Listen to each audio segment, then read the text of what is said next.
Puskesmas Suberuringin atau yang mewakili, serta teman-teman staf UPTD Puskesmas Suberuringin yang saya cintai. Puji syukur kehadirat Allah Subhanahu wa Ta'ala yang telah memberikan kesempatan pada kita untuk menghadiri acara Lokakarya Mini Bulanan bulan November. Sebelum memulai acara pada siang hari ini, izinkan saya membacakan susunan acara.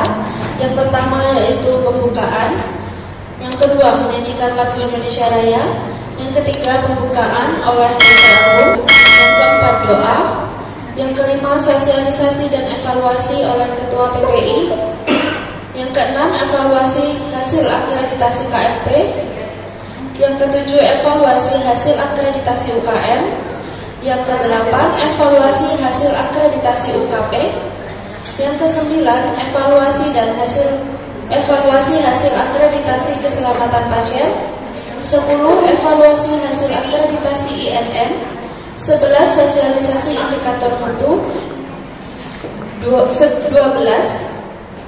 pembacaan notulensi atau kesimpulan serta rencana tindak lanjut, dan yang terakhir penutup. Menginjak acara pertama, marilah kita membuka acara pada siang hari ini dengan membaca basmalah bersama-sama. Baik, acara selanjutnya yaitu menyanyikan lagu Indonesia Raya. Kepada yang bertugas dipersilakan. Hadirin dimohon berdiri.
Assalamualaikum warahmatullahi wabarakatuh.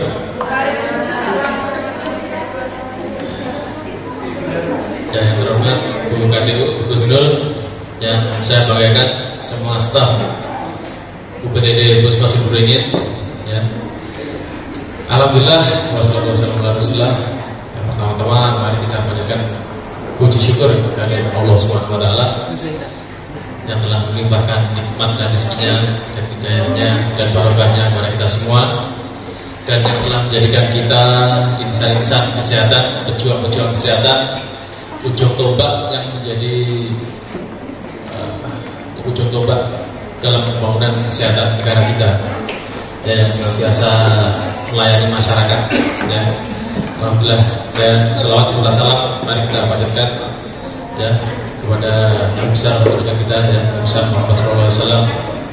Semoga kita telah menjadi umat yang mendapatkan syafaatnya di yaumul akhir nanti. Amin. Alhamdulillah, teman-teman, kita berada di Lokakarya ini bulan November tahun 2023, yang artinya ini adalah Lokakarya ini pertama pasca akreditasi. Bulan kemarin, tepatnya tanggal 24 Oktober, tanggal 26 dan tanggal 27 Oktober kita telah dilaksanakan survei reakreditasi oleh LPA LMN ya, dan alhamdulillah semuanya berjalan dengan lancar. Revisi-revisi sudah kita kerjakan ya, rekomendasi sudah kita tindak lanjuti, mudah-mudahan nanti hasilnya memuaskan ya. Jadi dengan usaha yang maksimal yang sudah kita lakukan, mudah-mudahan hasilnya tidak mengkhianati usaha kita. Amin amin ya rabbal alamin. Nah, nanti kita akan membahas tentang hasil survei reakreditasi kemarin ya. Jadi rekomendasi apa saja yang perlu tidak lanjut ke depannya akan kita bahas di sini ya, baik dari Admen, UKM, UKP, itu ya, semuanya kita bahas. Untuk kedepannya kita berharap yang sudah tertata rapi ini bisa berlanjut, baik itu secara sistem maupun secara fisik. Ya, jadi yang sudah tertata rapi ini baik sistem maupun fisik ya, sebagaimana yang seharusnya, seidealnya sebagai organisasi pelayan masyarakat ya, yang sudah teratur sesuai dengan EP-EP yang sudah kita penuhi kemarin. Saya berharap ini bisa bertahan teman-teman ya. Jadi bukan hanya dihias cantik pada saat survei reakreditasi kemarin saja, tapi ini kita pertahankan seterusnya. Yang kerapiannya, kebersihannya, dokumen-dokumennya tetap rapi ya. Semuanya harus berjalan terus. Jadi bukan hanya pada saat akreditasi saja. Ya, karena yang diharapkan sebenarnya adalah peningkatan mutu, bukan hanya mencapai status paripurna. Baik, untuk mempersingkat waktu, kita lanjutkan ke agenda berikutnya ya, saya kira. Jadi kami persilakan untuk teman-teman menyampaikan hasil ini ya, rekomendasinya dan rencana tindak lanjutnya dari masing-masing bagian. Kami persilakan. Terima kasih banyak untuk demikian saja dari saya. Terima kasih banyak. Assalamualaikum warahmatullahi wabarakatuh. Terima kasih yang disampaikan. Acara selanjutnya yaitu pembacaan doa kepada Bapak Abdul Wahid. Kami persilakan.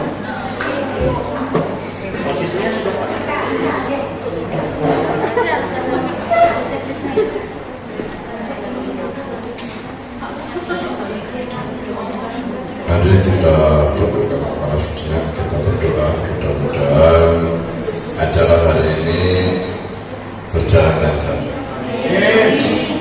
Al-Fatihah.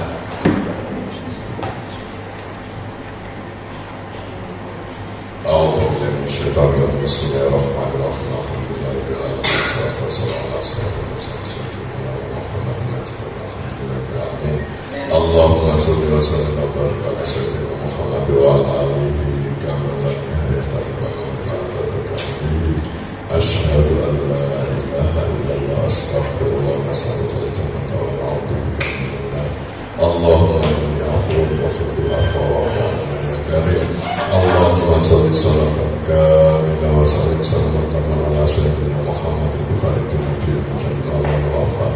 wa taqdi lana jami'al hajat wa taqdi lana jami'al hajat wa taqdi lana jami'al hajat wa tutahhiruna biha min jami'i syai'at wa tarfa'una biha innaka 'ala darajat wa tuballighuna biha sarwaya min jami'il khairatil hayati wa bi'adatil alhamdulillah. Rabbana atina fid dunya hasanah wa fil akhirati hasanah wa qina adzabannar. Subhana rabbika rabbil izzati amma yasifun wa salamun alal mursalin walhamdulillahi rabbil alamin. Bismillahirrahmanirrahim.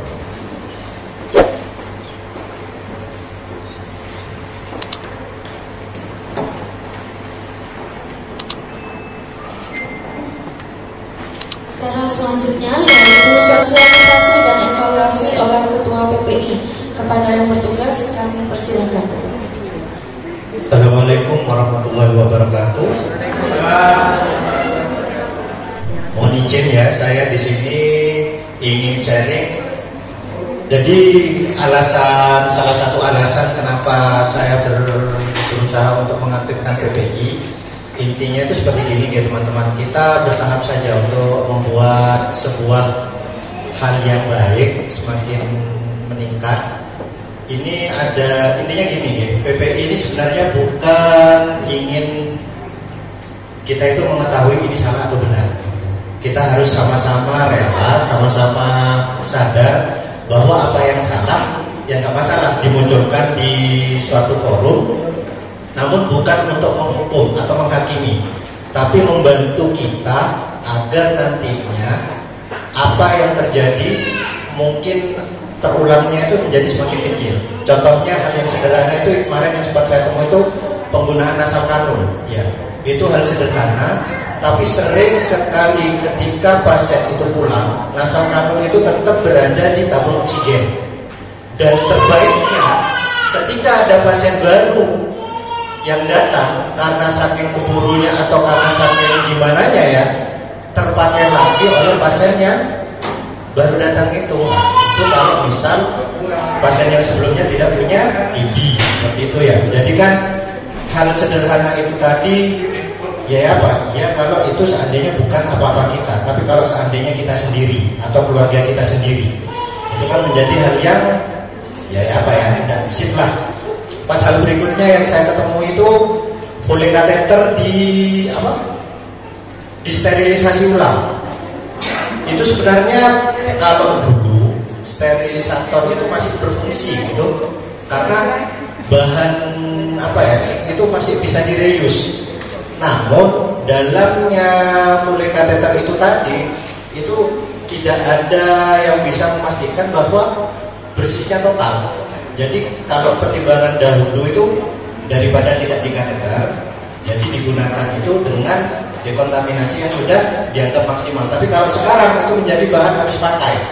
Jadi ketika sudah habis terpakai ya dibuang. Selama ini saya stok itu agak banyak tapi tidak pernah keluar. Monggo nanti kalau memang siapa yang butuh, monggo bisa kita koordinasikan. Apalagi dana JKN sekarang kan lumayan besar untuk BMHP dan obat. Untuk tahun ini teranggarkan obat sekitar 40 juta, sedangkan BMHP 30 juta. Monggo. Jadi kita berusaha untuk bertahap gitu teman-teman, tapi saya minta tolong untuk laporannya juga. Jadi kita sama-sama berusaha untuk memenuhi segala kebutuhan teman-teman. Namun yang perlu saya sampaikan, kalau ngebon jangan dada, gitu. Karena apa? Sistem administrasi farmasi itu tidak segampang. Ya kalau dibuat gampang bisa, gitu. Hanya kemungkinan untuk terjadinya salah stok, salah input, selisih, nah, itu sudah jadi makanan apa ya istilahnya bagi kita, itu sudah makanan kesel wes. Jadi kalau bisa teman-teman jangan ngebor keburu-buru, sekali ngebor untuk kebutuhan 2-3 bulan, monggo, tidak apa-apa. Jadi untuk meminimalisir administrasi dan membantu kita untuk menjaga stok itu, karena administrasinya farmasi itu lumayan ribet. Belum lagi kalau sudah rekon web, sibab, perwalah, lumayan banyak gitu. Jadi harapan saya teman-teman bisa melengkapi sesuai dengan yang diharapkan, kita juga sama-sama nyaman. Ini ya, saya hanya merefresh lagi mungkin teman-teman apa sih pentingnya PPI. Jadi jangan sampai hal sederhana yang seperti tadi, ada pasien baru, dia tidak punya riwayat penyakit TB, misal ya. Begitu masuk sini karena kondisi darurat, mumpung ada selang oksigen itu tertempel di tabung oksigen, langsung dimasukkan.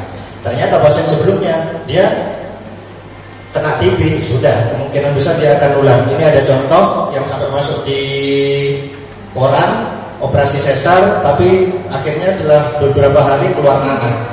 Ini sampai dulu lumayan ramai kasusnya karena kebetulan yang ada di sini itu punya kenalan pengacara seperti itu. Kita di sini hanya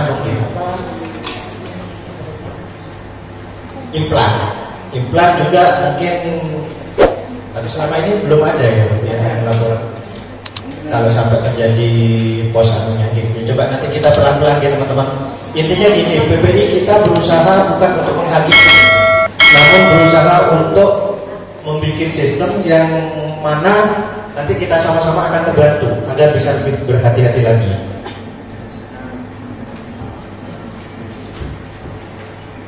Jadi teman-teman pasti sudah tahu ya infeksi itu apa. Nah ini rantai infeksi itu terbagi menjadi 6, yaitu ada agentnya sendiri, ada reservoir. Reservoir ini adalah bakteri itu portal of exit, pintu keluar. Ada transmisinya, ada pintu masuk, dan ini adalah orangnya yang tidak sehat. Jadi kalau seandainya ada misal ada bakteri kayak tadi, pasien itu sebenarnya sudah menderita TB.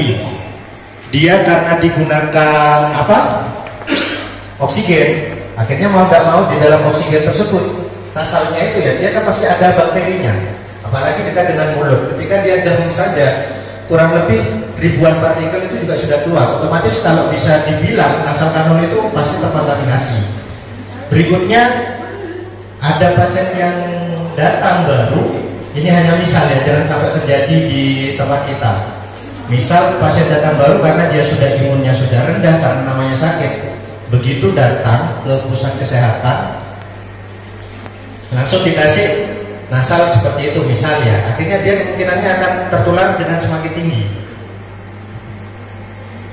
Namanya sekarang itu adalah Heart Associated Infection. Jadi infeksi yang terjadi pada pasien selama perawatan di rumah sakit atau fasilitas pelayanan kesehatan lainnya, di mana ketika masuk tidak ada infeksi dan tidak dalam masa inkubasi, termasuk infeksi dalam rumah sakit atau pasienkes ya, tapi muncul setelah pasien pulang.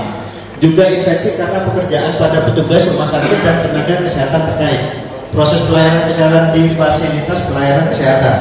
Jadi maksudnya kalau seandainya ada pasien datang dengan DB, begitu sudah pulang dia tertular dianggaplah TB ya kasarannya ya, itu bisa dimasukkan ke dalam kategori ini. Karena apa? Dia dapat bonus ketika berobat ingin sembuh, akhirnya dapat hibahan penyakit karena kekurangan hati-hatian kita.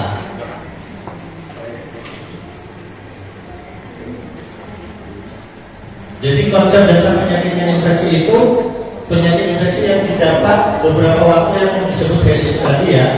Kejadian infeksi tidak hanya berasal dari rumah sakit atau pasienkes, tidak terbatas juga kepada pasien dan pengunjung.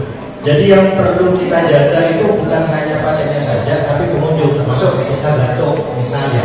Dan ketika kita seandainya habis melayani pasien dengan resiko airborne yang tinggi, ya seharusnya kalau bisa kita minimal itu desinfeksi badan kita sendiri sebelum kita berinteraksi kepada pengunjung atau kepada teman-teman.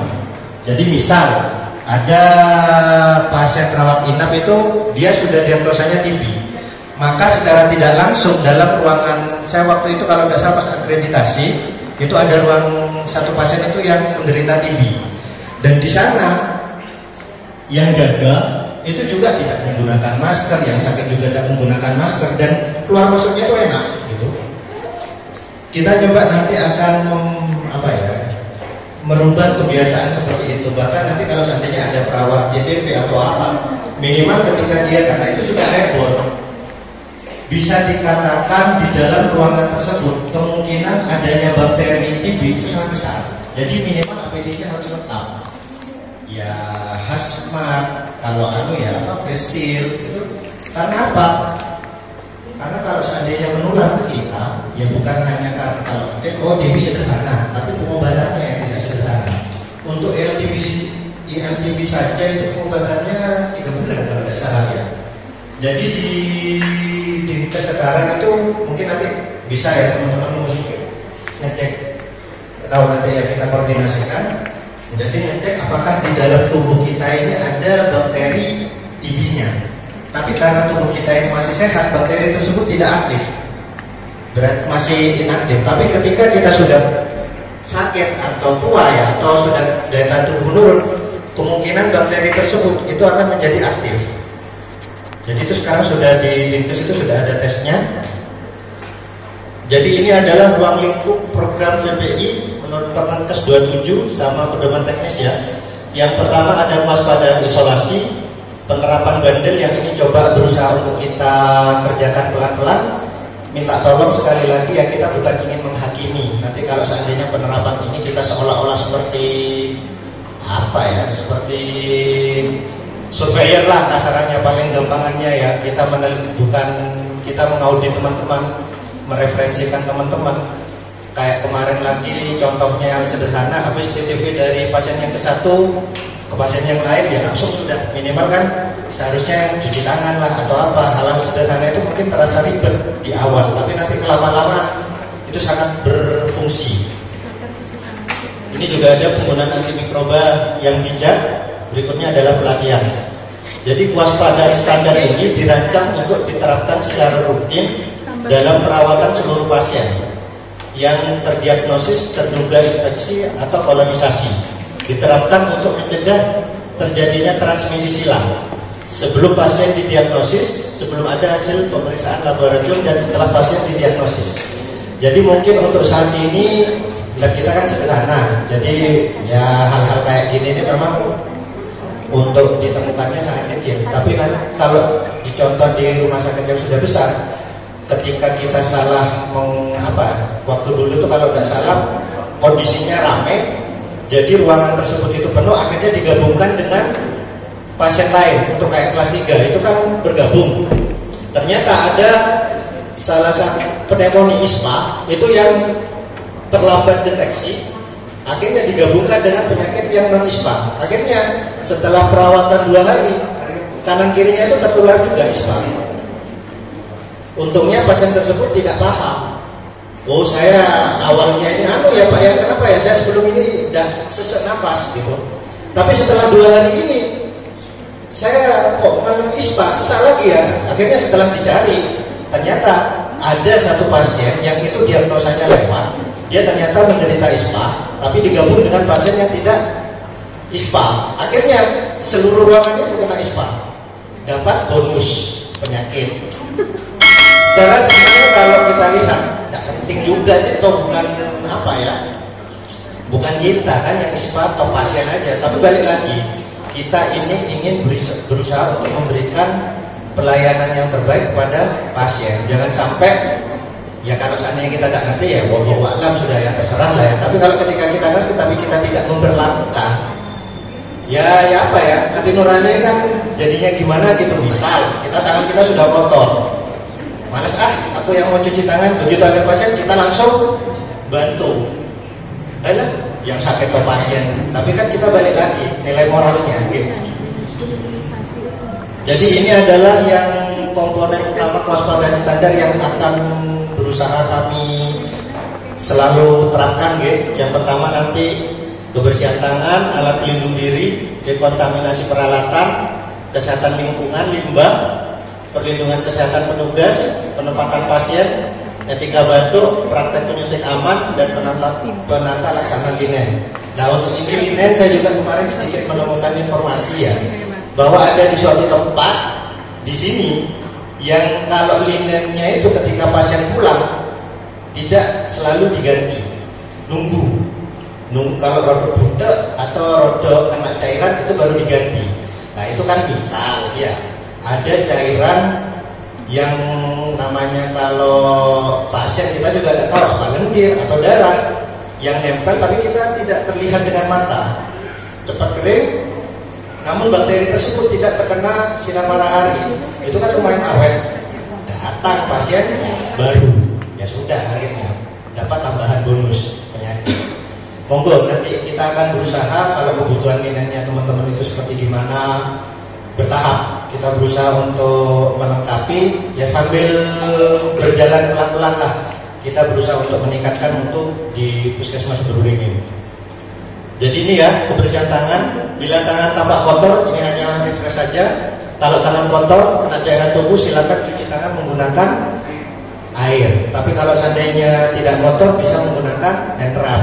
Diusahakan dalam setiap kerja jangan menggunakan jam tangan, cincin.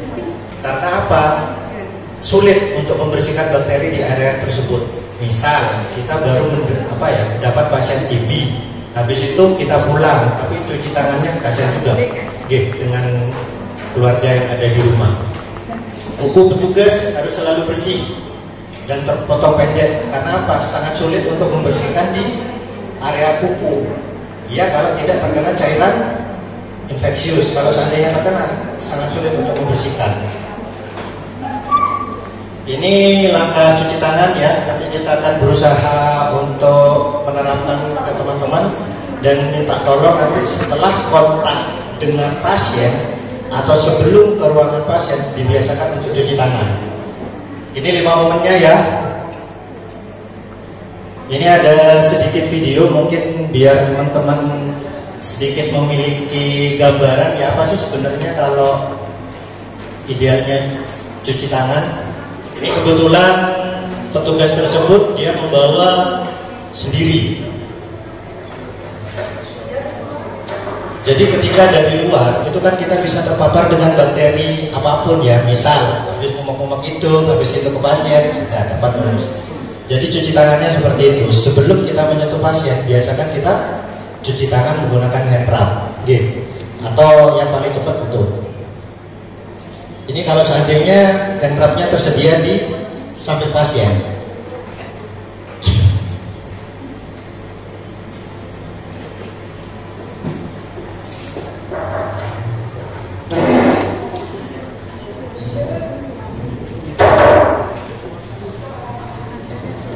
Jadi sebelum menyentuh pasien, silakan gunakan hand rub. Baru setelah itu ke pasien. Ini harus sederhana. Tapi kalau ini diberlakukan sungguh, ini bisa sangat memutus rantai penularan penyakit.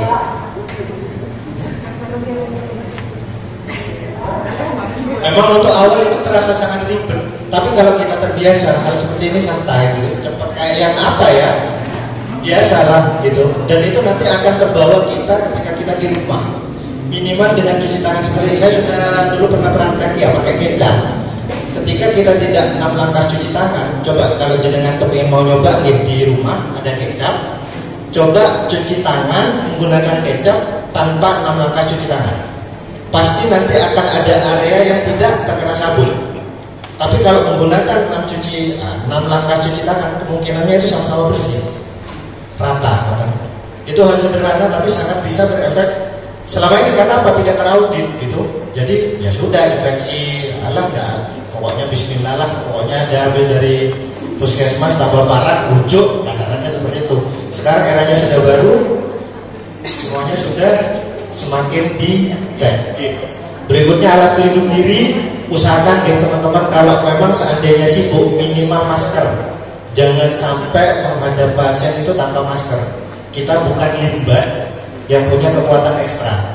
Jadi ya syukur-syukur kalau memang tidak punya penyakit. Tapi yang kita khawatirkan kalau pas punya penyakit, nanti dicoba ya, semoga aja nanti kalau tes tes TB itu semoga ada sampai ada yang terjangkit. Kalau seandainya terjangkit, lumayan itu obat TPT itu 3 bulan.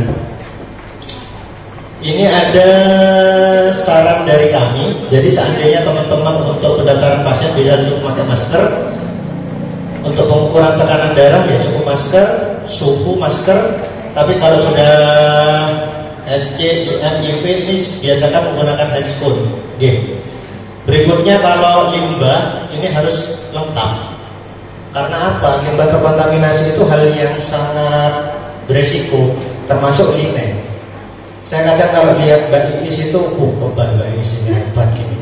Sudah ngangkut linen, berang cuci sendiri di sungai. Ya apa lagi, kita tidak bisa memfasilitasi terjadinya seperti itu. Selama masih belum bisa ya mohon maaf, kita tidak bisa berbuat apa-apa. Saya juga kemarin sudah mengajukan mesin cuci, ya Pak Bos belum berkenan, ya wis apa lagi, ya sudah berjalan dengan apa adanya, minimal tidak ada pengeringnya, minimal Mbak Iisnya lah yang dijaga, minimal pakai masker, takutnya ada bakteri berbahaya ya kayak paling dibilang, dan kasihan juga Mbak Iis sudah gajinya sangat minimalis, dapat tambahan penyakit, segendong anaknya Mbak Fira. Aduh, lumayan juga itu gitu. Jadi ini kalau melepas APD juga harus hati-hati gitu. Jangan asal melepas. memang itu hanya sederhana, apa ya, harus melepas. Tapi balik lagi, kalau percuma seandainya kalau APD ini kita sudah menggunakan namun tidak dilepas dengan yang baik, akhirnya terkontaminasi lagi. Ini dekontaminasi peralatan ya, nanti kita akan berusaha untuk memberitahukan per unit ya, karena lebih baik langsung praktek. Dan nantinya saya minta bantuan teman-teman karena PPI ini adalah merubah budaya. Jadi masing-masing dari setiap unit saya minta tolong kesediaannya untuk saling mengingatkan antar teman. Jadi ada istilahnya kepanjangan tangan dari PPI yang akan berusaha untuk membantu. Jadi anggota PPI nanti akan banyak untuk membantu mengingatkan teman-temannya apabila kalau seandainya itu salah. Minimal anggota tersebut kalau salah itu izin. Nah, harapan saya seperti itu. Jadi bisa saling mengingatkan. Pengelolaan sampah medis ini juga kalau bisa untuk alat benda tajam itu jangan recapping gitu teman-teman. Saya kadang melihat teman-teman itu masih kalau seandainya sudah habis suntik, teman-teman masih harus menutup jarumnya. Itu sangat berisiko. Ya kalau pasien tersebut tidak punya HIV. Kalau seandainya punya HIV dan tertusuk, dan apabila terjadi ketusuk jarum ya, jangan sungkan untuk langsung melapor. Minimal ada laporan sehingga nanti kita bisa berusaha untuk membantu kalau seandainya terjadi pajangan itu seperti gimana. Misal ya harus mungkin ya kalau seandainya dia beresiko kena penyakit yang agak fatal misalnya, ya kita harus siap untuk memberikan vaksinnya. Ya semoga nanti keuangan semakin lama semakin baik, bisa memberikan yang maksimal. Atau kalau seandainya enggak, mungkin kita hanya cukup bisa memberikan nutrisi yang baik. Kebetulan di tempat saya vitamin itu kan banyak, dan kedepannya insya Allah akan saya lengkapi semakin banyak. Jadi bisa untuk prioritas teman-teman menambah kesehatan. Ini adalah penata laksanaan linen. Nanti kita akan berkoordinasi dengan tim terkait. Ini nanti juga akan berusaha kami nilai. Ingat, minta tolong kita bukan menilai untuk mengetahui yang benar atau yang salah, hanya ingin berusaha untuk menjadi lebih baik. Linen yang terkontaminasi harus dibedakan dengan linen kotor yang biasa. Jadi kalau seandainya ada linen biasa tanpa terkontaminasi, itu harus dilainkan, jangan sampai mengkontaminasi silang. Ini insya Allah untuk kedepannya kita berusaha untuk 1 bulan 1 kali ke rumah sakit sambil kita. Ini tadi sudah koordinasi dengan Bu Adi, bisa kalau dari DKI dan DKI. Kita akan berusaha Bu, karena ini hal sederhana kita juga coba berusaha untuk membiasakan. Minimal 1 bulan sekali dulu, nanti bertahap. Kalau memang bisa semuanya, ya alhamdulillah. Minta 4 kali Ya. ya. Baik Bu, kita juga berusaha untuk membantu. Ini standarnya sebenarnya kita itu juga bisa nanti sambil berusaha untuk melengkapi fasilitas di sini sehingga kita tidak nanti linen keluar. Yang ini perlindungan kesehatan bagi petugas, kita berusaha untuk melengkapi nanti untuk perlindungan kesehatan kepada teman-teman. Ini ya untuk seandainya kalau tertusuk jarum langsung segera lapor. Nanti pemeriksaan darah, HCV, HBV, dan HIV. Yang dikhawatirkan takutnya penderita pasien tersebut menderita penyakit yang berbahaya.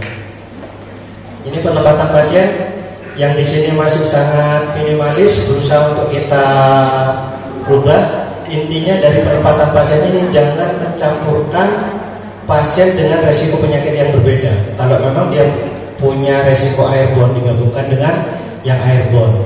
Bahkan kalau memang seandainya tempatnya ada lebih baik dirujuk. Jadi kita jangan sampai, bahkan kalau seandainya pasien itu pun ngeyel, maka kita harus bisa memberanikan diri untuk memberikan penjelasan bahwa kalau seandainya Bapak tetap di sini, yang resiko ini bukan hanya Bapak saja, tapi pasien yang lain. Kalau memang tidak mau dirujuk, tapi semoga aja tidak sampai terjadi. Ini Ini sebenarnya fasilitas yang ideal, tapi kayaknya juga lumayan masih berat.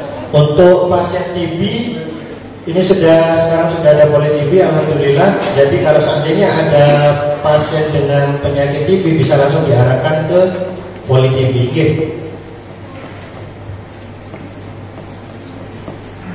Kebersihan dan ketika batuk. Nah, ini hal sederhana, tapi minta tolong nih teman-teman. Kalau memang seandainya teman-teman bersin atau batuk, tidak tersedia tisu atau apa, silakan gunakan dengan baju bagian dalam. Sering saya menjumpai teman-teman itu yang batuk itu ya sudah hanya pakai gini. Kasihan teman-temannya. Ya kalau tidak punya bakteri, kalau seandainya punya bakteri, nanti kapan-kapan saya foto, saya blurkan. Biar teman-teman, oh iya ingat. Kita berusaha untuk membuat kebiasaan baru gitu. Jadi jangan sungkan nanti kalau seandainya fotonya banyak tampil di depan, bukan untuk menghakimi, tapi kita berusaha untuk mengingatkan biar lebih semangat untuk berusaha berubahnya. Etika batuknya ya, ini untuk praktek menyuntik yang aman. Jadi kalau seandainya aseptik ya harus disiapkan, tidak menggunakan spray yang sama. Ini kita sudah lakukan. Harus 1 kali pakai untuk 1 pasien. Jika gunakan cairan pelarut hanya untuk 1 kali. Ini nanti yang berusaha akan saya ajukan ke Dinkes. Seharusnya ada NaCl yang ukuran 25 mili. Jadi dia itu bisa untuk melarutkan atau ada aquabibes gitu. Itu bisa lebih aman. Selama ini teman-teman saya lihat sering menggunakan NaCl, habis itu ditaruh di pojokan. Nanti kalau sudah berapa lama dipakai lagi. Ya bismillah, semoga tidak ada bakteri. Karena apa? Secara IV itu sangat resiko. Jika seandainya terjadi bakteri, dia akan langsung masuk ke peredaran darah. Itu resikonya sangat tinggi. Terima kasih, cukup sekian dulu dari penjelasan saya. Kurang lebihnya mohon maaf. Wassalamualaikum warahmatullahi wabarakatuh. Persilakan. Terima kasih. Assalamualaikum warahmatullahi wabarakatuh. Waalaikumsalam. Untuk evaluasi hasil KMP, jadi untuk kalau di kegiatan perencanaan, jadi untuk mini log bulan depan kita sudah harus membuat perencanaan RPK-nya untuk tahun 2024.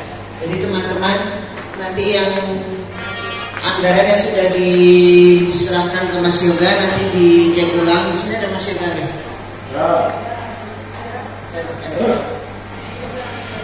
Nanti setelah DPA itu jadi segera diflorkan ke teman-teman baik PJ maupun koordinator sehingga bisa segera membuat jadwal.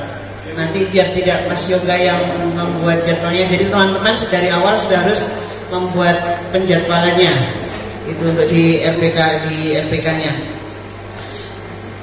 Untuk selanjutnya adalah di KMP juga ada di mutu admin itu ada kepatuhan terhadap pelaksanaan kode perilaku pegawai.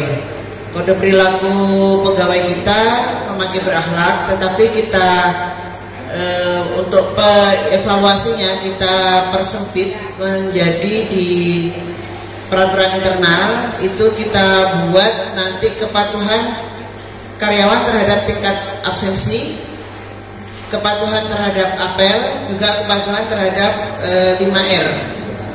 Nanti akan kita buat checklist. Jadi mohon maaf untuk mulai, insya Allah ini akan kita jalankan mulai Januari tahun depan. Jadi kepatuhan tingkat kehadiran absensi, kepatuhan apel, juga kepatuhan 5R. Karena apel di peraturan internal itu adalah kewajiban bagi setiap karyawan. Jadi tidak ada teman-teman yang alasan tidak apel kecuali memang itu izin, ya. Jadi kalau toh libur juga harusnya apel wajib, dan sekedar apel itu aja. Menjadikan kehadiran apel. Dengan 5R juga gitu. Jadi nanti akan kita buat tim juga di KMP. R-nya itu mulai dari ringkas, rapi, resik, rawat, dan rajin.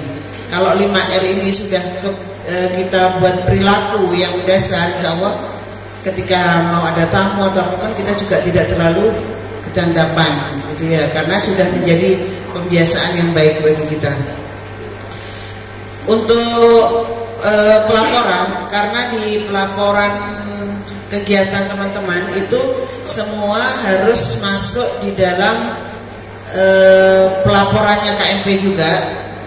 Teman-teman mau laporan itu nanti kami sediakan buku ekspedisi, silahkan membawa buku ekspedisi setiap laporan. Itu kalau umpamanya itu titip juga bisa jadi satu, siapa yang turun gitu ya, membawa buku ekspedisinya sehingga tahu mana saja laporan yang belum. Karena laporan di Dinas Kesehatan itu maksimal tanggal 5 sudah harus tersampaikan ke Dinas Kesehatan. Untuk yang di KGM mungkin sudah terbiasa sebelum tanggal 5 itu sudah masuk, tapi untuk yang beberapa unit yang lain mungkin malah lebih dari tanggal 5. Jadi itu nanti kita siapkan untuk buku ekspedisinya. Silakan siapa yang mengambil sehingga kita tahu kepatuhan terhadap pembuatan laporan. Dan pelaporan ini nanti akan masuk juga di dalam SIP, Sistem Informasi Puskesmas. Nanti Mbak Hendra yang akan merekap juga tentang kepatuhan laporannya. Untuk yang di Sarpras, sarana dan prasarana, tadi Mas Benny sudah menyampaikan akan berusaha untuk memfasilitasi. Tetapi dengan catatan teman-teman mulai dari awal itu sudah membuat perencanaan. Perencanaan untuk tahun 2024 itu silahkan teman-teman membuat perencanaan. Kalau membutuhkan dana yang bisa dianggarkan di JKN atau di pendanaan operasional lainnya itu segera sudah ada perencanaannya. Tetapi untuk yang JKN 2024 sepertinya sudah masuk perencanaannya, tetapi masih ada kesempatan untuk perencanaan apabila ada PAK ya Bu. Jadi silakan teman-teman, oh saya ini kegiatan saya butuh anggaran, butuh ini. Silakan membuat perencanaan yang resmi. Jadi teman-teman silakan terbiasa membuat perencanaan yang resmi. Silakan dikasihkan ke kami, ke TU. Setelah itu nanti saya yang akan mengkoordinasikan dengan pejabat PPK-nya. Itu Mas, ini ada usulan inilah. Kalau memang itu bisa masuk di tahun ini, mungkin bisa dimasukkan. Kalau tidak, untuk tahun berikutnya. Seperti contoh, oh saya butuh laptop. Tidak boleh teman-teman noyol-noyol, saya bisa butuh laptop. Meskipun ada laptop datang, itu kalau bukan menjadi prioritasnya siapa yang mengusulkan, itu teman-teman tidak akan bisa mendapatkan sarana itu ya. Jadi prasarananya banyak. Silakan kalau teman-teman butuh sarprasnya saya itu apa saja sih? Untuk saya kegiatan jiwa apa saja? Teman-teman silakan buka di PMK 43 2019 tentang puskesmas, di situ sudah jelas. Kegiatan UKM KIA itu apa saja sarana yang harus ada? Di UKP, di BP itu apa saja yang harus ada? Oh barang saya nggak ada, berarti saya mengajukan untuk kegiatan di BP saya butuh tensimeter, butuh stetoskop, butuh apa-apa sudah buat usulan secara resmi. Nanti kita berikan ke bagian pejabat ini PPTK-nya. Itu bisa nanti kalau bisa dieksekusi tahun ini alhamdulillah, kalau tidak bisa masuk di tahun 2024. Itu untuk yang dari KMP. Untuk yang kepegawaian sendiri tadi sudah saya share di grup. Mohon teman-teman segera mengisi spreadsheet yang sudah di-share oleh Mbak Fitri. Di situ ada permintaan data di Sistemk tentang NPWP dan juga kode rekening nomor rekening BNI. Mohon teman-teman segera memenuhi di situ. Dan juga apabila ada STR atau SIP yang belum dikumpulkan kepada kami yang terbaru, segera dikumpulkan. Karena kami juga diperintahkan untuk selalu mengupdate tentang data kepegawaian. Begitu juga untuk teman-teman PNS yang sudah mempunyai keluarga dan belum mengurusi karsu atau karis, segera mengurusi karsu dan karisnya dan segera dikumpulkan kepada kami. Karena besok tanggal 27 November itu akan ada Monef kepegawaian, dan itu salah satu yang ditanyakan nanti karisnya dan karsu. Dilihat lagi apakah sudah punya karis atau karsu, terutama ini yang PNS dan P3K. Karsu kartu suami, karis kartu istri. Kalau yang belum paham, ini karsu sama karis itu nanti seperti KTP gitu, ada kartunya gitu. Saya kalau ditanya kemana saya juga lupa, dulu saya itu ngurusnya kemana, kok sekarang punya gitu aja. Iya ada, asal nggak hilang gitu. Itu mungkin dari yang KMP.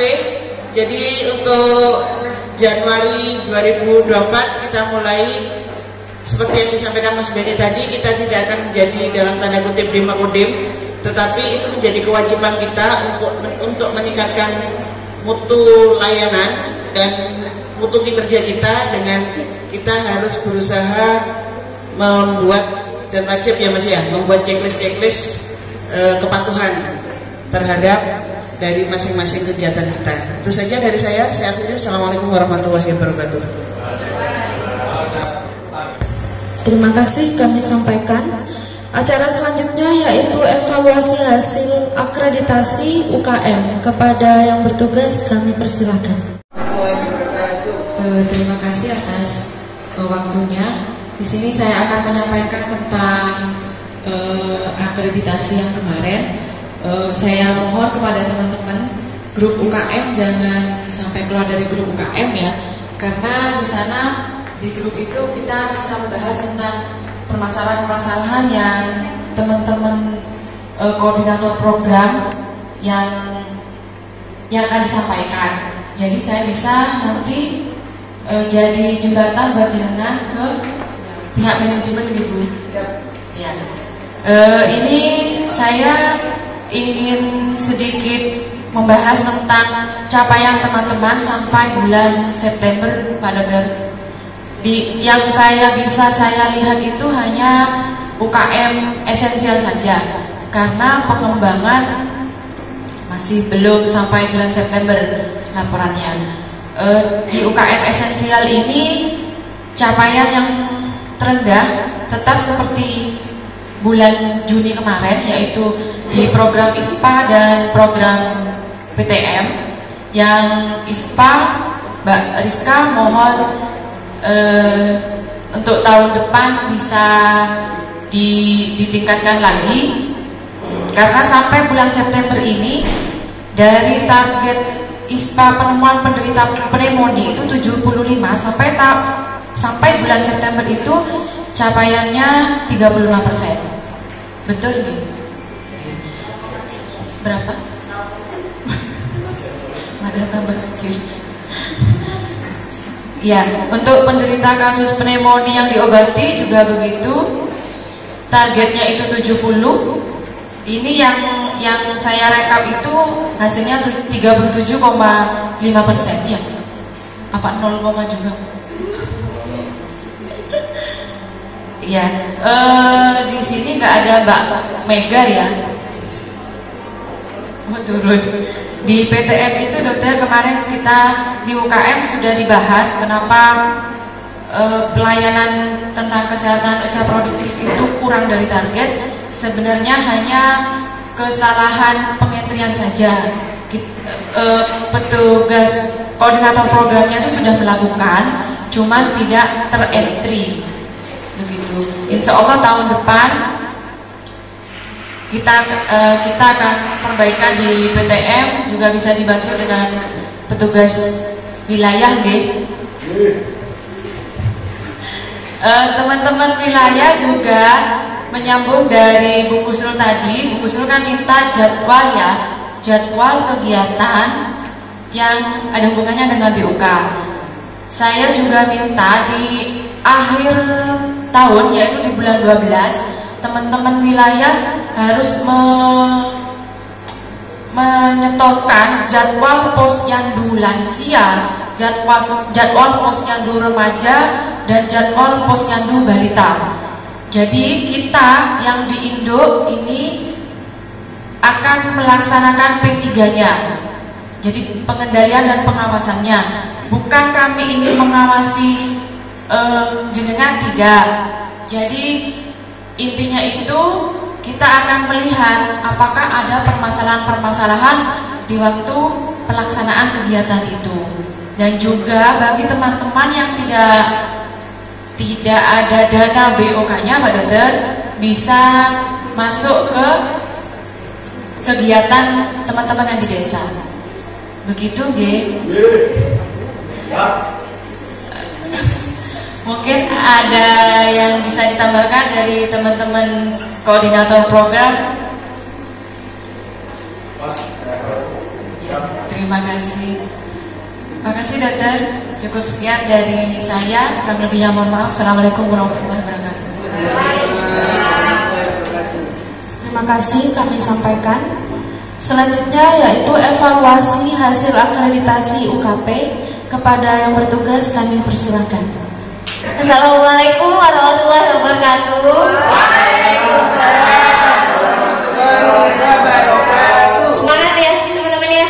Semangat. Kita lagi pulang. Ingat pulangnya aja biar semangat. Untuk UKP, teman-teman dari UKP, terutama kalaupun bukan UKP ya, untuk teman-teman yang melakukan pelayanan terutama apalagi di induk, kemarin cuma evaluasinya itu kebanyakan tentang pelayanan sih. Kalau untuk dokumen-dokumen insya Allah teman-teman sudah bisa melengkapi. Cuma satu titip kemarin dokumen yang untuk sama dokter Dokter Rio diapresiasi adalah stempel alergi. Jangan lupa teman-teman yang pelayanan terutama di BP, di KIA sama rawat inap ya, stempel alergi jangan lupa di stempel meskipun tidak ada dan ada alergi. Stempelnya di mana? Kemarin kan sudah dikasih tahu ya. Stempelnya ada di lembar identitas pasien atau info konsen. Jadi yang disampul itu ditulisnya ada atau tidak ada saja kalau di sampulnya, kecuali yang punya alergi. Jadi kalau pasien yang punya alergi langsung di sampulnya di stempel juga, di dalamnya di info konsennya juga di stempel ya. Jadi kalau misal nggak ada alergi, covernya nggak usah di stempel, jadi tulis aja tidak ada. Tapi jangan lupa tanda tangannya ada di lembar identitas pasien atau info konsennya. Kan kemarin teman-teman kan sudah tahu kalau rawat inap ada di RM 3 atau 4 gitu ya. Kalau yang di rawat jalan ada di lembar biru itu yang di identitas pasien ya. Kalau buku KIA itu yang di depannya itu identitas pasien, langsung aja stempel. Jangan lupa ketika stempel alergi di bawahnya ditulis tidak ada atau ada garing tanda tangannya, nama lengkap dan siapanya pasien. Oke? Kemarin soalnya masih saya menemukan ada stempel alergi tapi cuma tanda tangan saja. Orang ini alergi apa enggak? Gitu. Oke? Jadi kalau misal tidak ada, tulis tidak ada garing tanda tangan. Tanda tangan namanya siapa? Misal Aisyah sebagai siapa? Orang tua pasien gitu. Ya?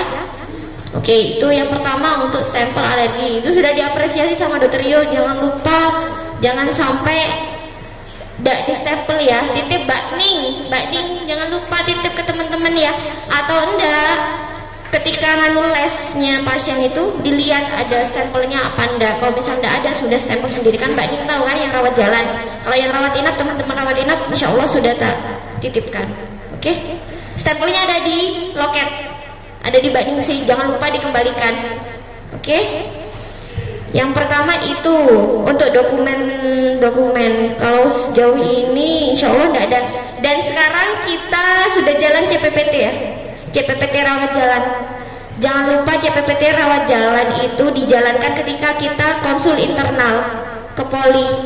Meskipun sudah ada kayak KIA ya, meskipun sudah ada buku pink, tapi tetap dilengkapi CPPT-nya ya, untuk kedepannya. Ini untuk semua akreditasi nanti 5 tahun ke depan, biar kita terbiasa. Meskipun colak ya meskipun yang penting setidaknya kita sudah membiasakan diri untuk mengisi ya, untuk mengerjakan. Itu yang kedua. Yang kedua ya CPPT. Terus yang ketiga ini terkait pelayanan. Pelayanan ini kita kan sudah kemarin untuk akreditasi, semoga aja bisa berkelanjutan ya. Yang pertama untuk code blue, code red, sama spill kit. Jangan lupa, jangan pernah dilupakan. Kita sudah bikin alarm di sana. Kita juga sudah tahu tata caranya. Nanti kalaupun naudzubillah misalkan ada kejadian beneran, kita nggak panik gitu dan tahu alurnya ya. Itu terus tadi juga terkait PPI di UKP juga kan ada ya cuci tangan. Jangan lupa untuk cuci tangan. Setiap petugas medis maupun non medis harus tahu cuci tangan 6 langkah ya, sama 5 movement itu. Terus itu yang keempat. Yang kelima untuk UKP insya Allah nggak ada sih, itu saja sebenarnya. Ada lagi mungkin Bu Suratin? Iya. Tambah mungkin untuk DPPT ya, kemarin yang rawat inap itu ada nilai kritis laboratorium. Jadi nilai kritis laboratorium itu kalau dirawat inap ada catatan khusus untuk hasil laboratorium. Tetapi di sana petugas lab harus tanda tangan, nama lengkap, terus rekomendasinya apa itu. Nih, kemarin itu yang di mutu waktu yang lain kan sudah ada lembar sendiri-sendiri. Mungkin lab juga punya sendiri buku untuk nilai kritisnya.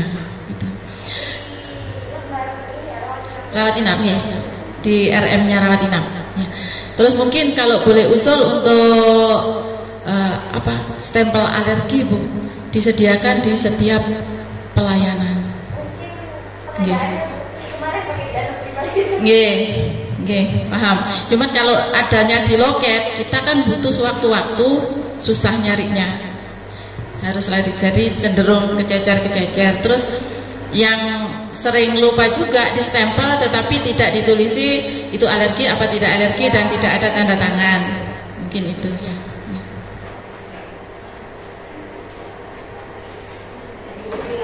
Bu Suratin ya itu ya. Kalau misal untuk pengadaan stempel itu minta siapa? Ke Bu Ati. Pengajuan. Ya, jadi semua kebutuhan teman-teman silakan membuat pengajuan. Seperti juga saya lihat kita kan sudah punya ruang medis yang bagus ya Mbak Ning ya. Jadi kalau saya lihat rekam medis kita mohon maaf ya, itu jauh dari teman-teman puskesmas yang lain. Jadi kan masih satu waktu dengan banyaknya susah nyarinya. Berarti kan masih butuh satu snail. Monggo itu diadakan. Butuhnya berapa snail diadakan dulu. Nah kapan nanti dari bagian bendara bisa melakukan eksekusi ya, itu nanti bisa segera dilakukan. Jadi biar nanti itu tertata rapi gitu loh. Kalau saya lihat di puskesmas yang lain itu rapi-rapi dan insya Allah kita bisa kok. Gitu ya. Iya, gitu. Nyarinya juga lebih mudah, penomorannya juga lebih mudah nih. Berarti nanti untuk pengadaan teman-teman UKP minta tolong ditulis dan diserahkan ke Ibu. Iya. Kusno. Bukan hanya yang tadi. Iya. Ya. Yang wajib adalah alat. Saya lihat UGD dengan rawat inap itu tidak punya alat, karena alat yang harus yang sama-sama ada itu cuma adanya di satu UGD sehingga tidak punya alat, sudah tidak terstandar. BB juga gitu, ada alat yang standarnya di Malang yang tidak ada itu kita punya. Kayu yang ratusan juta kita punya. Pemeriksaan mata yang cek. Iya benar. Yang kecil. EKG itu Bu. Ya. Benar, kalau untuk alat-alat medis sebenarnya penting. Seperti halnya termometer Bu. Termometer kita sebenarnya untuk infrared itu kan tidak begitu tidak begitu akurat ya. Jadinya apalagi kayak banyak teman-teman anak kecil kan, anak kecil butuh korektor aksila. Jadinya kita beli sendiri Bu yang teman-teman kayak karena pengadaannya yang kemarin kita kan sudah ngelis tapi kok nggak datang ya. Jadi ini Bu belum masuk di dalam. Kali lagi Bu, kalau pengadaan mohon maaf saya juga pernah jadi bendahara. Kalau itu tidak resmi sehingga seringkali tercecer ya Bu ya. Ketika teman-teman sudah diminta oleh kabupaten besok harus masuk anggaran ini, itu sudah kadang pakai yang besar, kadang yang itu tercecer atau sudah masuk dikurangi ya, itu juga menjadi penyebab ya. Jadi semoga nanti kita ke depan itu menata dari manajemen yang di Puskesmas dulu sehingga ke atas itu kita juga ini menjadi tertata. Berarti mulai sekarang ya Bu ya dicicil ya. Itu salah satu dari ini ya, salah satu dari PR kita. Dan saya baru teringat untuk masalah dokumen teman-teman pelayanan ya. Tentu untuk yang medis, tapi semuanya yang melakukan tindakan dan info konsen, hal sekecil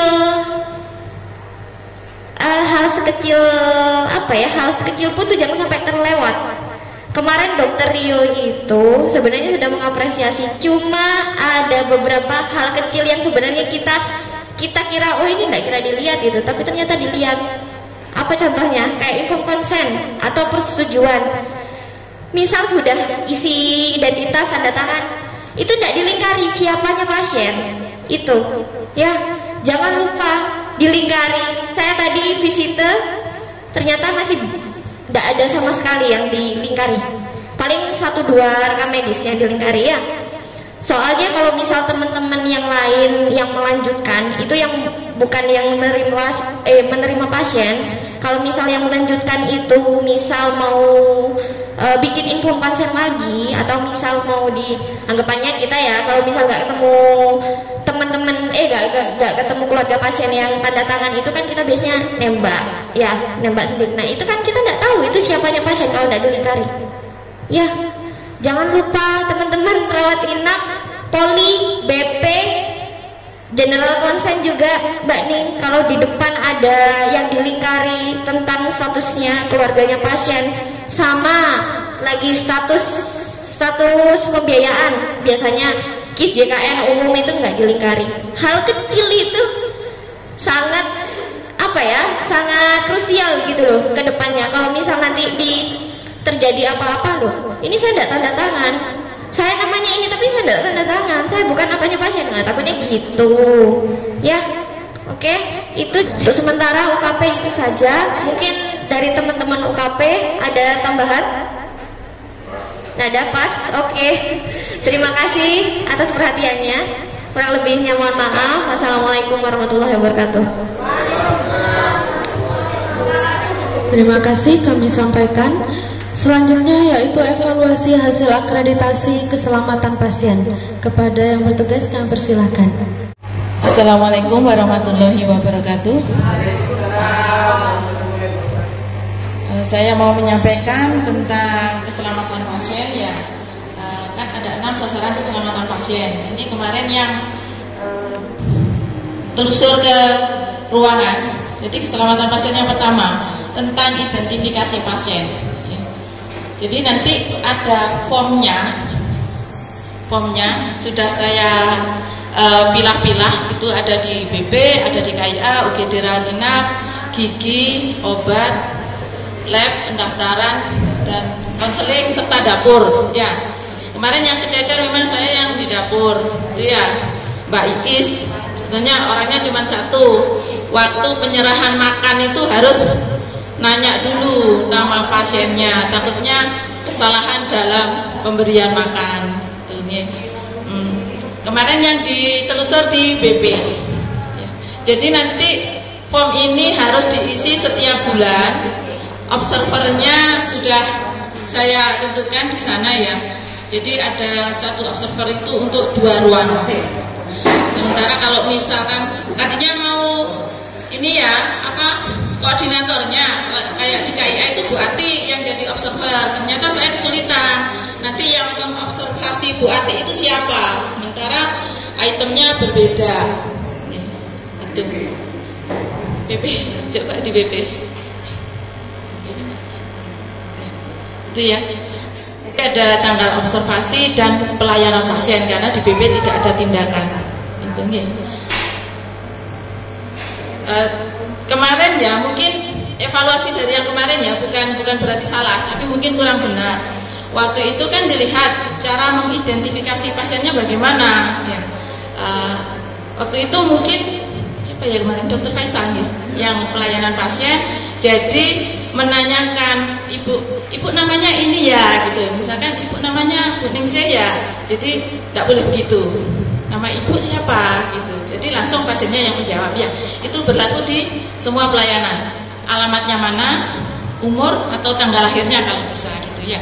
Biarpun kita pegang KTP-nya, kita cocokkan ya. Takutnya menyerahkan KTP yang salah juga bisa. Jadi di semua pelayanan ditanyakan lagi. Itu mungkin yang ini ya yang bisa dilaksanakan pelaksanaan 2024. Karena ini sudah bulan 11 ya. Jadi nanti dari ini kemarin diminta di EP itu ada monitoring ya, monitoringnya ini akhirnya ada evaluasi dan rencana tindak lanjutnya apa begitu ya untuk semua kegiatan. Nah, terus yang dari etika ya Bu ya. Iya, dari perilaku petugas tadi sudah dijelaskan Bu Husnul, ada 3 item ya, 5R, terus kepatuhan, absensi, terus yang ketiga tadi apel. Ya, jadi saya di mutu itu cuma sebagai mengevaluasi saja. Nanti untuk monitoringnya dari Bu Husnul, itu ya. Hasil yang dari sana diserahkan ke saya, dievaluasi, rencana tindak lanjutnya apa. Jadi mungkin kalau absensi, nanti kesepakatan di puskesmas itu ada rentangnya ya, rentangnya mungkin dalam 1 bulan. Itu berapa kali tidak hadir dianggap 3 kali ya, 3 kali tidak hadir dianggap masih patuh kayak gitu ya. Jadi mungkin ada peraturan internalnya sendiri kan di sana ya. Nanti hasil dari sana misalkan ada yang 4 kali, berarti dia tidak patuh 1 kali. Nah dari sana dievaluasi, nanti tindak lanjutnya apa? Pembinaan seperti itu ya, bukti kegiatannya. Terus untuk yang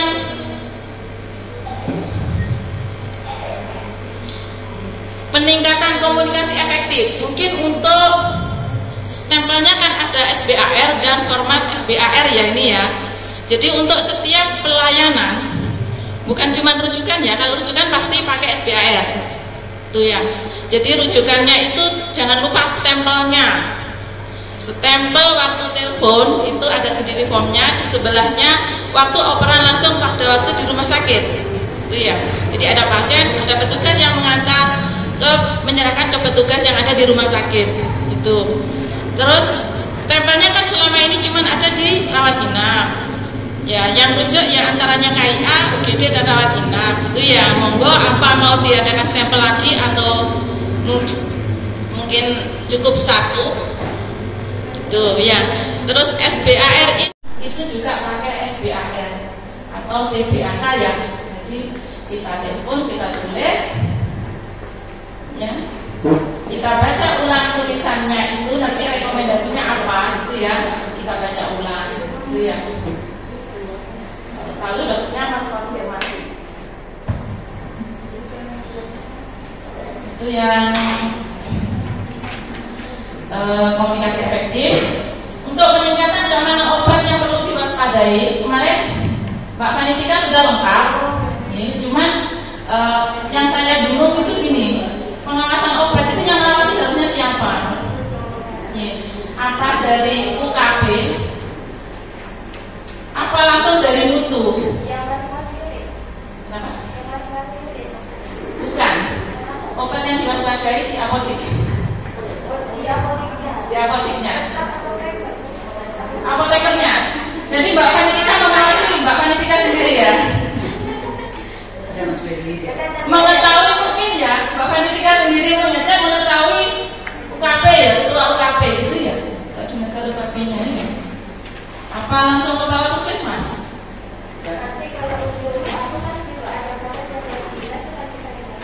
Iya, cuman pengawasannya berapa bulan sekali? Tiap 2 bulan sekali ya. Iya, kan nggak mungkin. Kan di dinas kayaknya setahun 1 kali ya. Iya. Apa dokter menanggung jawabnya ya? Mungkin koordinator UKP berarti ya.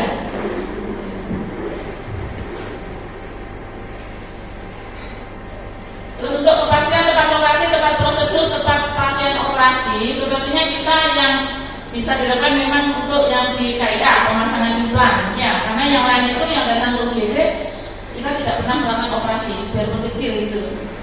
Ya, sudah pasti, kenapa? Sirkum sih kan sudah pasti lokasinya ya itu aja. Iya. Ya kan iya. Maksudnya memang gitu. Terus kalau yang di UGD luka itu kan ya jelas luka itu yang mau ditutup gitu kan ya. Kalau pemasangan implan memang butuh gitu ya. Kecuali rumah sakit ya, rumah sakit kan operasinya. Pencabutan gigi ya gitu. Sebetulnya perlu kalau pencabutan gigi. Iya, ditandain ya. Mulutnya sakit. Ditandain gitu. Nggih. Takutnya saya takut di sebelahnya mungkin dokter. Iya. Untuk pengurangan risiko infeksi terkait pelayanan kesehatan tadi sudah dijelaskan oleh Mas Benny ya. Cuman untuk pengurangan ini risiko infeksi terkait timun ya. Timun ini permasalahannya sangat luas ya. Jadi betul. Semuanya, kalau Mas Billy bilang semuanya timun itu infeksius ya. Cuman penempatannya kita itu kita nggak punya tempat. Harus disediakan tempat yang harus tertutup. Terus berapa lama penyimpanannya? Karena sampah aja itu dimasukkan ke storage gitu loh ya. Seperti timun gitu ya. Kalau kita mau ngirim ke rumah sakit 1 minggu 1 kali, apakah yang terbungkus itu berkembang menjadi? Ya itu, mungkin itu perlu pertimbangan lebih lanjut. Sebetulnya kalau bisa kita menyediakan alat tersendiri yang di sini, jadi setiap hari bisa melakukan pencucian. Yang keenam adalah pengurangan risiko pasien jatuh. Iya, ini kemarin sudah dilaksanakan, tetapi sangat sulit sekali ya, apalagi di rawat jalan. Ya. Karena pasiennya banyak, petugasnya sedikit. Jadi waktu men-screening itu butuh waktu, terus butuh edukasi, butuh pemasangan tangga. Mungkin Mbak Nisih yang kerepotan, jadi mungkin tenaga di loket untuk khusus itu ya. Karena ada kelupaan ya, nyampe di obat sana, aduh, karena butuh foto. Orangnya ini kok sama Mbak Nisih nggak dipasangin kalung ya, mungkin kelupaan di sananya ya. Sama stiker ya, tentunya stiker yang warna kuning ya. Nih, kalau yang kemarin ada kesepakatan untuk infeksi seperti HIV itu kan kadang kita nulisnya B20 di covernya Kamedik itu ya. Terus B20 itu kayaknya sudah umum dan masyarakat sudah pada tahu. Jadi akhirnya kemarin dikasih tanda warna hitam, di bawahnya ditulis reaktif gitu. Tandanya warna hitam itu terserah pakai stiker atau spidol. Bisa ya. Jadi nggak terlalu. Terus untuk yang dirawat inap, memang tempat tidur kita ada yang tidak layak, tidak ada pengaman. Mungkin bagian pengadaan kemarin bilangnya kasurnya akan datang, sampai sekarang belum datang ya Bu ya. Kursi roda yang sudah ya. Kalau untuk tempat tidur gimana Bu? Belum ya? Ada yang tempat tidur itu pengamannya memang rusak, jadi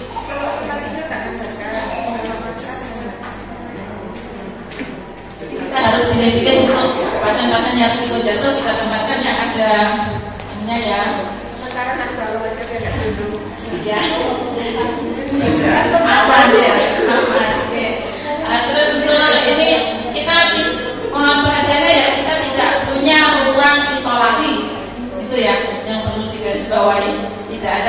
isolasi. Jadi kalau misalkan ada pasien yang butuh isolasi, kita harus rujuk. Ya, rujuk. Kembali lagi, kita rujuknya kan agak susah. Tapi kemarin Pak Dokter Rio itu bilang, ya kalau nggak mau dirujuk, masa mau kita pulangkan? Masa kita nggak punya hati gitu loh ya. Jadi ya gimana ya, akhirnya kalau berujuk berarti kan ya biarpun tidak ada ruang isolasi ya tetap harus kita sembunyikan. Ya. Terus mohon petugas kebersihan yang sepertinya kurang, sangat kurang. Ya. Karena kalau ini loh, kalau mungkin di atas ini kan orangnya kita aja gitu ya. Jadi misalkan nggak setiap hari pun sih bisa lah, jadi nggak menularkan penyakit kayak gitu ya. Tapi kalau sudah dirawat inap dengan berbagai macam penyakit dan harus setiap hari siksipan ya.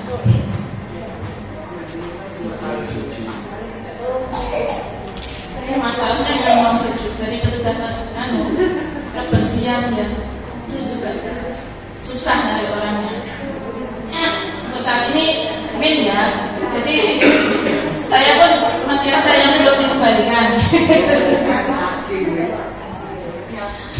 Banyak ya, begitu ya. Jadi kalau ini ya tadi ada Mas Denny bilang selang oksigen masih terpasang. Kalau waktu pas akreditasi yang dulu ya saya ya, oksigen itu begitu ada di sana sudah dipasang, itu sudah harus terpasang selang oksigen. Jadi begitu pasien datang sudah siap di sana. Yang dulu, kalau yang kemarin kita telusurnya nggak sampai ke sana. Oh yang bekas ya ada. Untuk membedakan bekas dan tidak bekas ini kita susah. Itu kan terbungkus plastik dan harus dibuka masangnya pun gitu loh.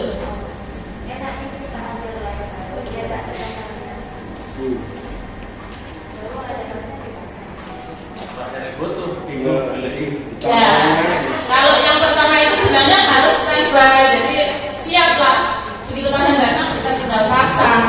Mungkin ada masukan lain terkait ini, karena kita belajar bareng-bareng ini ya. Jadinya jalannya masih pelan-pelan. Siap. Tahu nanti hasilnya gimana ya? Belum ya. Mungkin ini saja untuk kedepannya kita menjadi lebih baik dalam pelayanan. Jadi wassalamualaikum warahmatullahi wabarakatuh. Waalaikumsalam. Terima kasih kami sampaikan. Acara selanjutnya yaitu evaluasi hasil akreditasi INM. Kepada yang bertugas kami persilahkan. Nah, jadi untuk aplikasi INM dan IKP itu wajib disetor dan diinput maksimal tanggal terakhir bulan tersebut. Jadi kalau terakhirnya tanggal 30 ya tanggal 30, kalau terakhir 31 ya 31. Jadi nggak bisa lewat bulan. Jadi teman-teman yang terkait dengan data yang dimasukkan ke dalam aplikasi tersebut, mohon selalu aktif ya, jangan sampai molor lewat bulan. Jadi kalau disetorkan ke Mbak Lingga sudah lewat bulan, Mbak Lingga sudah nggak bisa memasukkan lagi. Dan biasanya di grup mutu itu di Dinkes itu sudah dioperak-operak. Ya, jadi perlu saya tekankan di sini teman-teman yang terkait data yang disetorkan ke Mbak Lingga itu harus disetorkan, dikasih deadline aja Mbak Lingga. Mungkin tanggal 25 itu maksimal. Gimana? Biasanya selalu menghadapi 3 hari sebelum berakhir dan 2 jam sebelum dibuka. Ya. Jadi mohon ini dijadikan perhatian ya teman-teman ya. Ada kasus kemarin saya waktu di jalan ngobrol-ngobrol sama Pak Agus Haryanto, pernah ada kasus puskesmas setelah diakreditasi itu nggak mengisi aplikasi itu, nggak ngisi. Akhirnya apa? Nilainya nggak dikeluarkan. Jadi yang datanya yang NIKP itu nggak diisi aplikasinya. Akhirnya status akreditasinya nggak diturunkan nilainya karena pengisian data aplikasinya nggak dilakukan. Jadi jangan sampai itu terjadi di puskesmas kita ya, jadi teman-teman mohon diperhatikan itu. Kalau Mbak Liga sudah memberi warning, mohon segera ditindaklanjuti. Mungkin itu aja. Terima kasih. Assalamualaikum warahmatullahi wabarakatuh. Terima kasih kami sampaikan. Selanjutnya yaitu sosialisasi indikator mutu kepada petugas, kami persilakan.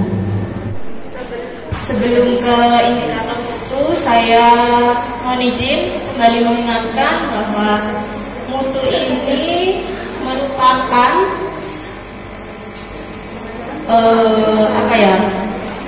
nilai kita dalam melakukan pelayanan kepada pasien, utamanya fokus kepada keselamatan pasien, pengunjung, keluarga, dan juga kepada petugas. Mulai dari dokumen, sarana prasarana, pelayanan yang diberikan, dan sebagainya. Jadi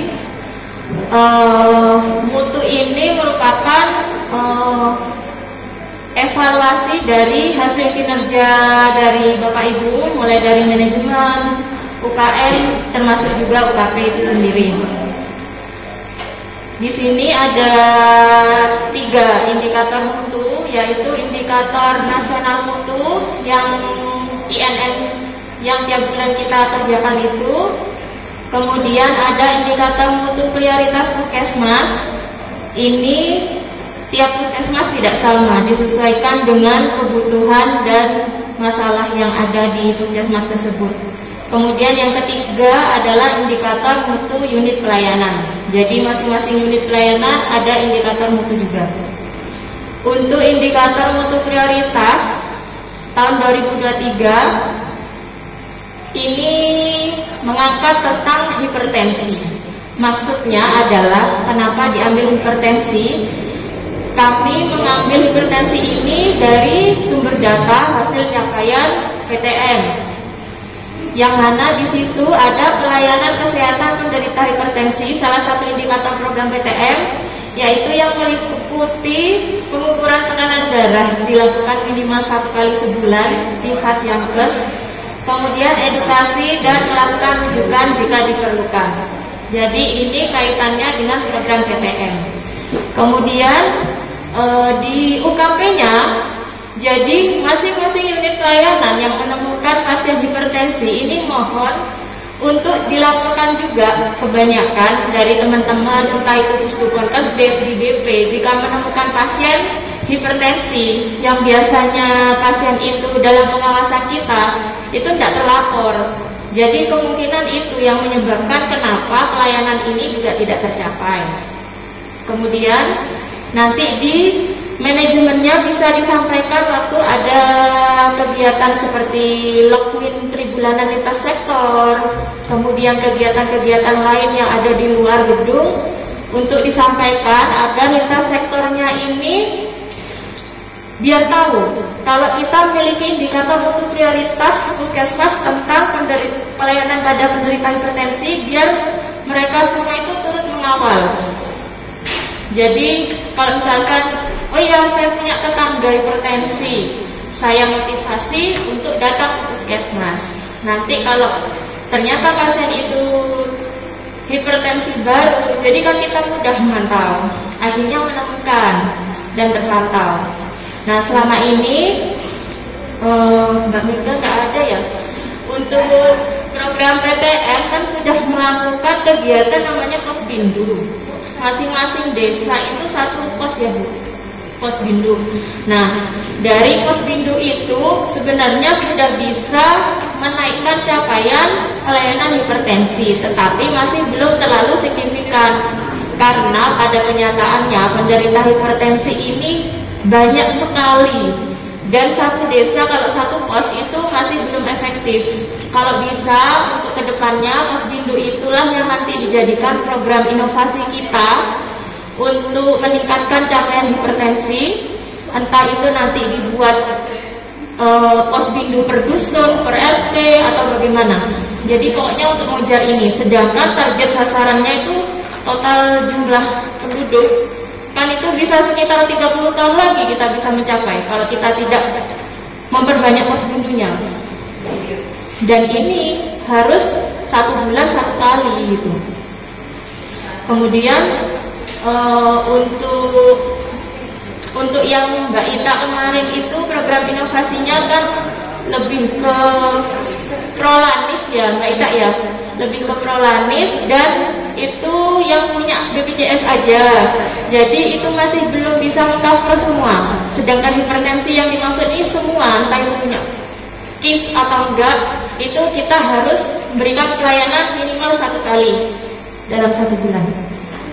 Nah, tadi kan Bu Rosa sempat menyebutkan untuk capaian yang belum tercapai itu kan PTM sama ISPA. Untuk 2024 nanti dievaluasi lagi dari hasil capaian, apakah hipertensi ini tetap menjadi indikator untuk prioritas, apa beralih ke ISPA, bisa jadi ya, karena kita menyesuaikan dengan masalah dan capaian. Karena itu nanti yang bisa menentukan bermutu atau tidaknya puskesmas Sumberwingit itu dilihat dari pelayanan pada hipertensi. Itu yang dimaksud indikator mutu prioritas. Untuk indikator mutu yang wajib, ini ada indikator nasional mutu. Jadi INM ini dilakukan oleh orang se-Indonesia dengan 6 indikator, tidak boleh ditawar dan tiap bulan harus rutin mengerjakan. Ini ada indikator KKT, APD, itu masuk dalam programnya PBI. Indikator kepatuhan identifikasi pasien masuk dalam program keselamatan pasien. Indikator keberhasilan pengobatan pasien TBSO masuk dalam program PPN masuk, SPM masuk, TB ya. Terus ibu hamil, ANC, di SPM masuk, PPN juga masuk. Jadi INM ini, terus yang terakhir nih kepuasan pasien. Jadi INM ini tidak bisa ditawar dan harus benar-benar klop. Jadi misalnya di INM ini terinput pasien yang sembuh, yang pasien TB yang sembuh itu 10, sedangkan di aplikasi TB-nya 18, itu ya harus klop karena ini indikator nasional mutu. Enggak, kan ada definisi sendiri. Meskipun ada perbedaan definisi nanti di bagian program TB. Tapi untuk yang keberhasilan pasien TBSO ini adalah indikator mutu nasional. Kemudian untuk AM pelayanan ibu hamil yang sesuai standar, ini maksudnya adalah K6. Biasanya untuk laporan bulanan K6 itu semua ibu bersalin dilaporkan K6. Padahal setelah di cross check lagi, belum tentu yang bersalin itu mendapatkan pelayanan K6. Belum tentu dapat K1 murni. Belum tentu dia benar-benar K6. Misalkan dia abortus, dia prematur, tidak sampai K6, tapi kadang dilaporkan K6. Makanya nanti untuk bulan, tidak tahu bulan depan insya Allah, nanti kalau misalkan ada validasi data KIA, saya menizin berarti ikut sama Bu Bidan Desa. Jadi selain bawa kohort 2023, bawa kohort yang 2022 untuk memastikan benar-benar dia itu K6. Takutnya semua ibu bersalin dilaporkan semua K6, padahal capaian K6 per bulannya itu nggak sinkron dengan capaian ibu bersalin. Ini untuk indikator mutu prioritas layanan. Untuk unit pelayanan ini memang harus ada indikator tertentu dan masing-masing unit itu diambil cukup 1 atau 2 indikator prioritas saja, karena mengingat kalau terlalu banyak indikator kita kadang tidak efisien dan juga tidak nutut untuk melakukan monitoring. Dan ini yang diambil adalah indikator prioritas yang wajib, tidak boleh ditawar di masing-masing unit. Kalau di unit pendaftaran, indikator mutu unit pendaftaran, waktu penyediaan dokumen rekam medis pelayanan rawat jalan kurang dari 10 menit. Jadi satu pasien tidak boleh lebih 10 menit. Ya, ini sudah ada Mbak, ada pedoman dan permenkesnya ini untuk rawat jalan yang ini. Jadi saya tidak buat sendiri. Terus yang gawat darurat waktu tanggap pelayanan UGD respon time-nya kurang dari 5 menit. Ruang persalinan, pertolongan persalinan di fasilitas kesehatan, ini juga bersangkutan dengan SPM ya. Terus ruang pelayanan KIAKB untuk mendongkrak pencapaian K1, saya masukkan indikator K1. Jadi ibu hamil yang datang itu bisa benar-benar dipastikan kalau dia itu K1 murni, bukan lagi K1 akses. Dan pelaksanaan informed consent sebelum melakukan tindakan KB, ini saya jadikan indikator karena kebanyakan pasien TKB tidak diberi informed consent. Kemudian rawat inap, kelengkapan rekam medis dalam 24 jam setelah pasien rawat inap. Maksudnya kalau ada pasien rawat inap, entah itu bersalin, dia kan otomatis nginap di puskesmas. Nah, untuk melengkapi rekam medisnya, ini diberi waktu, dalam waktu 24 jam itu rekam medis harus lengkap. Jangan sampai pasiennya pulang rekam medis tidak lengkap. Ya. Kemudian untuk ruang pelayanan kesehatan gigi dan mulut, indikatornya yang harus dilaksanakan, pelaksanaan informed consent sebelum pencabutan gigi. Selama ini tapi sudah dilaksanakan ya dokter untuk informed consentnya. Terus ruang lab pemeriksaan HB pada ibu hamil pertama kali pada trimester 1. Ini nanti juga dukungannya MC terpadu pada K1 murni ibu hamil. Jadi saya ambilkan HB. Ruang pelayanan kefarmasian, waktu tunggu hasil pelayanan obat buyar kurang dari sama dengan 30 menit. Enggak menit 3. Ya. Jadi buyar kan nggak ada yang sampai 1 jam kan nunggu buyar. Aman. Oke. Terus ruang pelayanan pemeriksaan umum, kelengkapan pengisian rekam medis. Untuk identifikasi pasien tadi sudah masuk indikatornya dari Bu Suratin, jadi ini tidak saya masukkan, biar beda indikatornya. Buang gizi, tidak ada kejadian kesalahan pemberian diet. Untuk identifikasi pasiennya sudah masuk indikator Bu Suratin, jadi nanti biar tidak double indikator. Sudah itu, mungkin ini nanti mau dilaksanakan, insya Allah pelan-pelan sambil kita siapkan formnya mulai Januari bersamaan dengan yang Suratin ya Bu. Dan mungkin untuk program yang lain termasuk program manajemen risiko, PPI, insya Allah kita lakukan pelan-pelan.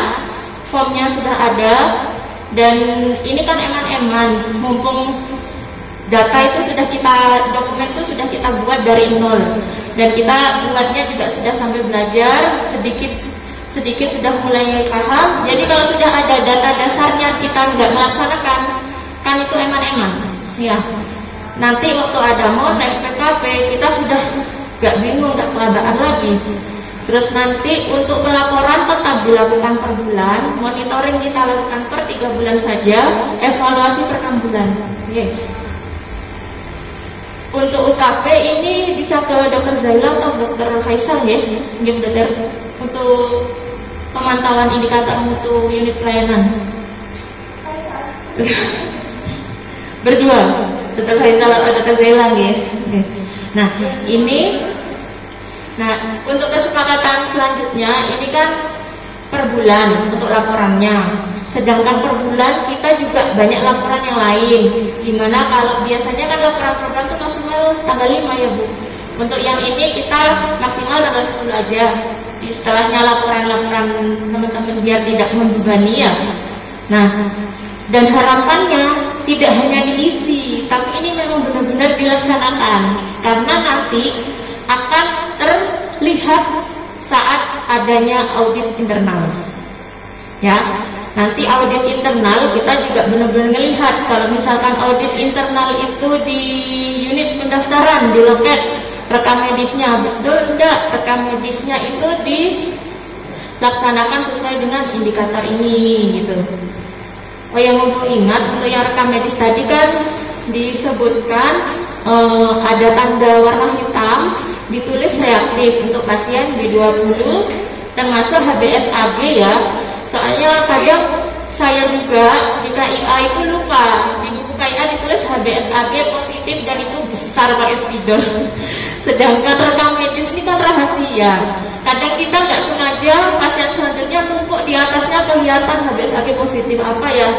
Dibuka di Google kelihatan sudah hepatitis B positif kan, berarti kan kerahasiaannya tidak terjamin kalau kita seperti itu. Jadi kalau ditulis dikasih warna hitam tulisannya reaktif, Nah, orang kan masih mencari, ini maksudnya reaktif apa gitu kan. Baru kan petugas yang tahu kalau pasien ini reaktifnya apa, baru dilihat dari hasil lab. Kalau orang lain kayak sesama pasien meskipun numpuk lab di atasnya itu kan nggak kira kelihatan apa ini yang reaktif maksudnya. Selain itu juga mengingat kepada kita kalau sudah ada tanda hitam reaktif, jadi harus APD-nya dilaksanakan karena ini kan juga menyangkut PPI. PPI itu tidak hanya untuk memotong mata rantai penularan infeksi pada pasien, tapi juga kepada kita, kepada keluarga kita kalau kita pulang, kepada teman kita, kepada pengunjung yang lain gitu ya. Memang selama ini kadang sejak sudah tidak ada COVID, kayaknya sudah mulai agak ini pakai hand rub, cuci tangan, APD sudah mulai agak menurun. Padahal dengan adanya COVID itu harusnya kita tetap dilaksanakan, nggak apa-apa. Jangan merasa lebay, tapi itu untuk diri kita sendiri, terutama nanti untuk pulang. Kalau misalkan mindsetnya untuk pasien, halo dong untuk pasien, mungkin agak enteng ya Bu. Tapi kalau mindsetnya dirubah, ini untuk saya dan saya nanti pulang ketemu sama keluarga, jangan sampai pulang kita bawa oleh-oleh tanda kutip itu tadi. Jadi harus benar-benar, terutama untuk pelepasan APD. Kadang APD sudah dipakai, pelepasannya sembarangan.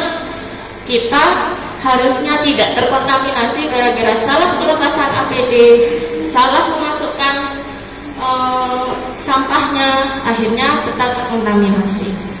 Mungkin ada pertanyaan atau tambahan dari sini?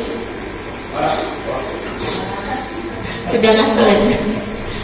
Baik, sekian dari saya, kurang lebihnya mohon maaf. Assalamualaikum warahmatullahi wabarakatuh.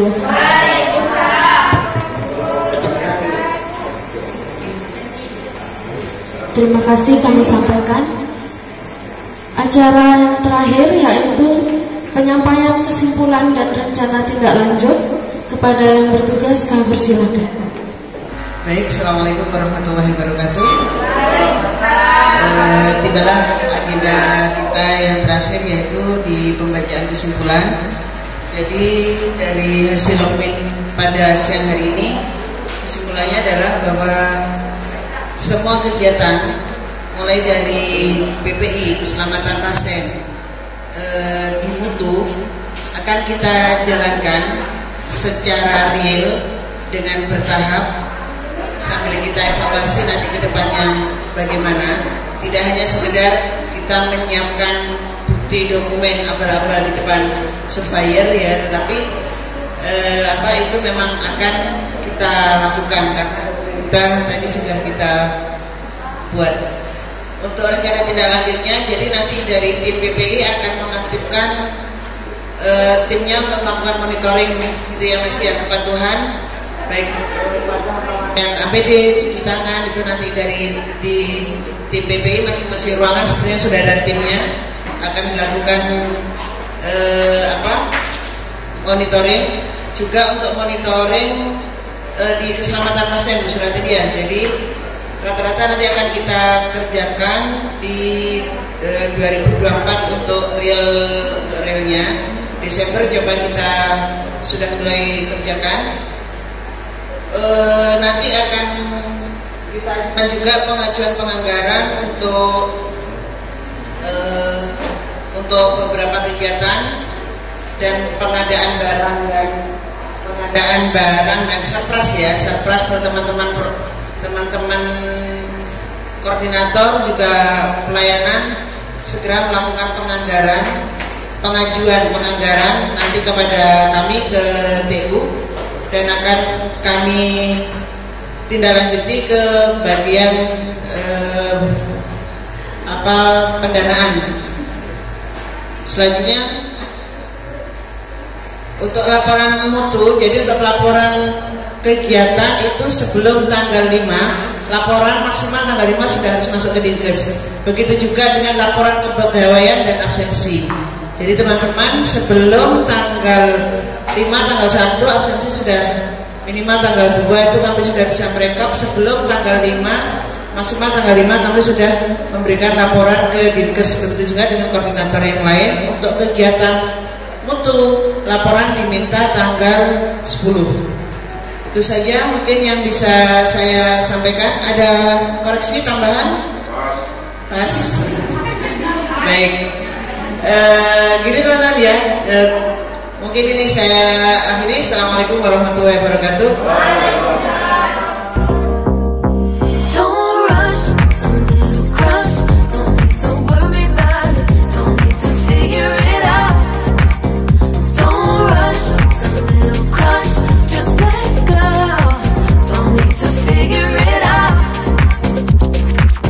Just be honest, I've been in my head.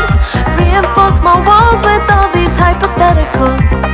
When it comes to you, no one really compares. But I'm